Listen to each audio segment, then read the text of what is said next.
Bismillah. Au beau milieu des plaines calcaires de la vallée noire, on va se creuser brusquement une zone jonchée de magnifiques blocs de granit. Sont-ils de ceux que l'on doit appeler erratiques, à cause de leur apparition fortuite dans des régions où ils n'ont pu être amenés que par les eaux diluviennes des âges primitifs? Se sont-ils au contraire formés dans les terrains, où on les trouve accumulés?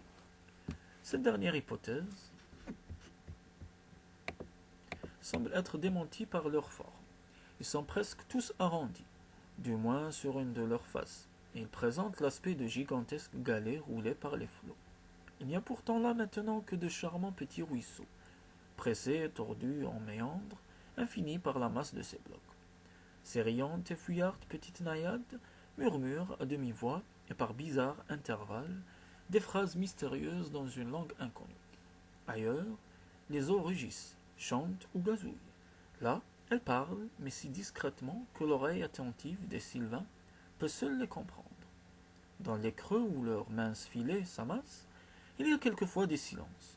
Puis, quand la petite cave est remplie, le trop-plein s'élance et révèle en quelques paroles précipitées je ne sais quel secret que les fleurs et les herbes, agitées par l'air, qu'elles refoulent, semblent saisir et saluer au passage.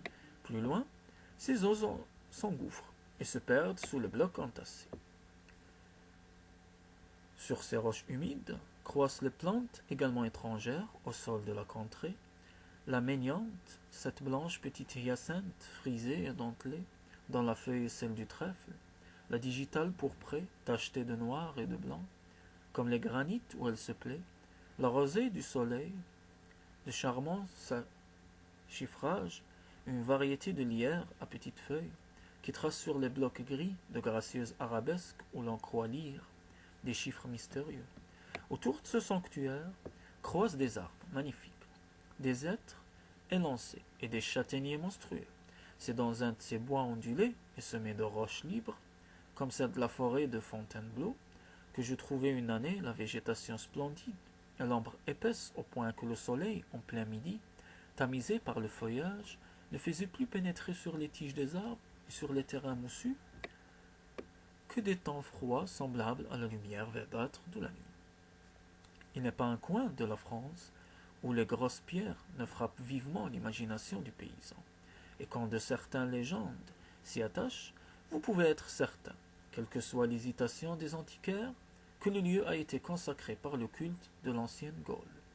Il y a aussi des noms qui, en dépit de la corruption amenée par le temps, sont assez significatifs pour détruire les doutes. Dans une certaine localité de la Brenne, on trouve le nom très bien conservé des Druiders. Ailleurs, on trouve les Druders. À Crevant, les Dorderins. C'est un semis de ces énormes galets granitiques au sommet d'un monticule conique. Le plus élevé est un champignon dressé sur de petits supports. Ce pourrait être un jeu de la nature. Mais ce ne serait pas une raison pour que cette pierre n'eût pas été consacrée par les sacrifices. D'ailleurs, elle s'appelle le Grand Dorderin. C'est comme si l'on disait le Grand Hôtel des Druides. Un peu plus loin, sur le revers d'un ravin, inculte et envahi par les eaux, s'élèvent les parelles. Cela signifie-t-il pareil, jumelle, ou le mot vient-il de pâtre, comme celui de Mars ou Marthe vient de mâtre, selon nos antiquaires? Ces parelles ou patrelles sont deux masses à peu près identiques de volume et de hauteur qui se dressent comme deux tours au bord d'une terrasse naturelle d'un assez vaste développement. Leur base repose sur des assises plus petites. J'y ai trouvé une scorie de mâche-fer qui m'a donné beaucoup à penser. Ce lieu est loin de toute habitation et n'a jamais pu en voir asseoir aucune sur ses aspérités au fond inondé. Qu'est-ce qu'une scorie de forge venait faire sous les herbes, dans ce désert où ne vont pas même les troupeaux? Il y avait donc eu là un foyer intense, peut-être une habitude de sacrifice. J'ai parlé de ce lieu parce qu'il est à peu près inconnu. Nos histoires du Berry n'en font mention que pour le nommer et le ranger hypothétiquement et d'une manière vague parmi les monuments celtiques. Il est cependant d'un grand intérêt au point de vue minéralogique, historique, pittoresque ou botanique. À une demi-lieue de là, on voyait encore, il y a quelques années, le trou aux Faltes, la grotte aux Fées. que le propriétaire d'un champ voisin a jugé à propos d'ensevelir sous les terres, pour se préserver apparemment des malignes influences de ces martres. C'était une habitation visiblement taillée dans le roc et composée de 2 chambres, séparées par une sorte de cloison à jour. Les paysans croyaient voir, dans un enfoncement arrondi, le four où ces anachorètes faisaient cuire leur pain. Toutefois, cet ermitage n'avait pas été consacré par le séjour de bonnes âmes chrétiennes. Autrement, la dévotion s'en fut emparée comme partout ailleurs, pour y établir des pèlerinages et y poser tout au moins une image bénite. Loin de là, c'était un mauvais endroit, où l'on se gardait bien de passer. Aucun sentier n'était tracé dans les ronces. Les paysans vous disaient que les fades étaient des femmes, sauvages de l'ancien temps, et qu'elles faisaient manger les enfants par des louves blanches. Pourquoi mentir? Que renommée des prêtresses gauloises est-elle, selon les localités, tantôt funeste et tantôt bénigne? On sait qu'il y a eu différents cultes successivement vainqueurs les uns des autres, avant et l'on dit même l'occupation romaine. Là où les antiques prêtresses sont restées des génies tutélaires, on peut être bien sûr que leur croyance était sublime. Là où elles ne sont plus que des goules féroces, le culte a dû être sanguinaire. Les martes, que nous avons nommées à propos des fades, sont des esprits mâles et femelles, dans les rochers où se précipite le torrent de la Portefeuille. Près de Saint-Benoît de Sault, elles apparaissent sous les 2 formes, et à quelque sexe qu'elles appartiennent, elles sont également redoutables. Mâles, elles sont encore occupées à relever les dolmens et menhirs épars sur les collines environnantes. Femelles, elles courent, les cheveux flottants jusqu'aux talons, les seins pendant jusqu'à terre, après les laboureurs qui refusent d'aider à leurs travaux mystérieux. Elles les frappent et les torturent jusqu'à leur faire abandonner en plein jour la charrue et l'attelage. Une cascade très pittoresque au milieu de rochers d'une forme bizarre s'appelle l'air aux martes. Quand les eaux sont basses, on voit les ustensiles de pierre qui servent à leur cuisine.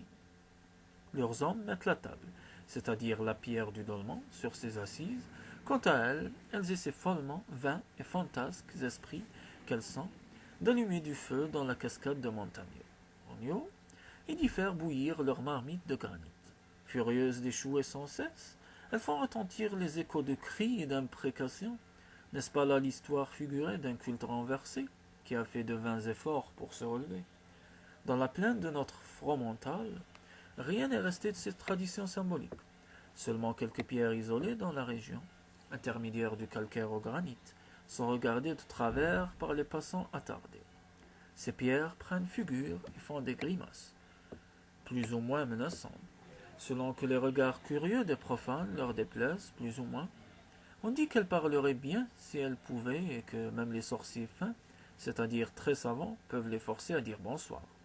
Mais elles sont si têtues, si bornées, qu'on n'a jamais pu leur en apprendre davantage. Quelquefois on passe auprès d'elles sans les voir. C'est qu'en réalité, dit-on, elles n'y sont plus. Elles ont été faire un tour de promenade, et il faut vite s'éloigner le plus possible du chemin qu'elles doivent prendre pour revenir à leur place accoutumée. On ne dit pas si, comme les peulevans bretons.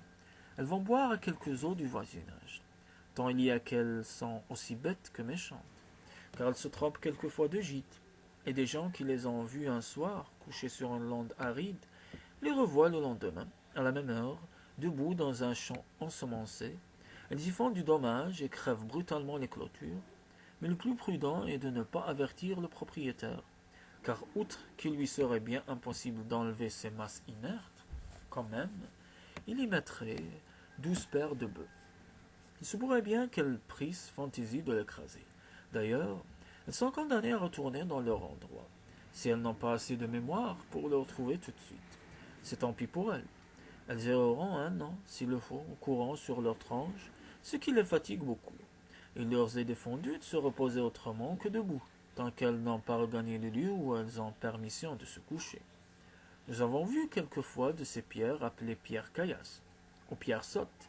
Ce sont de vraies pierres de calcaire caverneux, dont les trous nombreux et réguliers donnent facilement l'idée de figures monstrueuses. Quand les inspecteurs des routes les rencontrent à leur portée, ils les font briser et elles n'ont que ce qu'elles méritent. Nous le voulons bien, quoique ces pauvres pierres ne nous aient jamais fait de mal. Cependant, On assure que si on ne se dépêche de les briser et de les employer, elles quittent le bord du chemin où on les a rangées et se mettent de nuit tout en travers du passage pour faire abattre les chevaux et verser les voitures. Moralité, le voiturier ne doit pas se coucher et s'endormir sur sa charrette. Quant à vous, esprit fort, qui demandez pourquoi cette grosse pierre se trouve dans telle haie ou sur le bord de tel fossé, si l'on vous répond d'un air mystérieux, oh, elle n'est pas pour rester là. Sachez ce que parler veut dire, et ne vous amusez pas à la regarder. Vous pourriez la mettre de mauvaise humeur contre vous et la retrouver le lendemain dans votre jardin, tout au beau milieu de vos cloches à melon ou de vos plates-bandes de fleurs.